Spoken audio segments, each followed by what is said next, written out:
Good afternoon mga chong. Ito nga pala gagamitin natin. Ang kakalbuhin na to. Ako ang groomer nito eh. Kapapaligo lang pala niyan eh. Siya nga pala ay si Flappy. Flappy. Flappy. Flappy. Aha. Sabit-sabit. Kala nyo. Ano?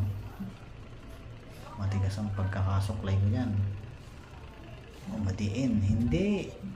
Kulot-kulot lang talaga yung balahibo niya. As in, Uy. sabit-sabit. Ngayon ito.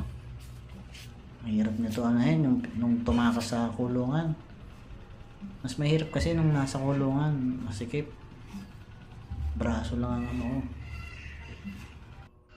Ayun, natanggal yan oh. Isa. Yan pa lang, una pa lang yan, unang kalbo. Mamaya, tignan nyo kalbo na yan. Ito, pangalawa. Pangalawa na yan. Mas marami. Tatlo. Ito, pangatlo na to. Na, pagod na ako.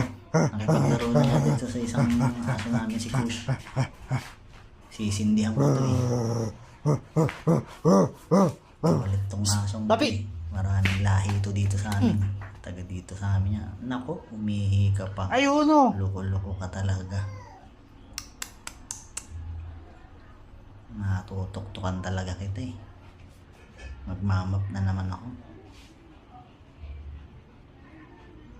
Nako. Hinayaan ko na lang. Puro kakalokohan, Flappy. Pasok dun. Pasok. Pasok. Oh, paano mga chong? Yung sa muli. Paalam.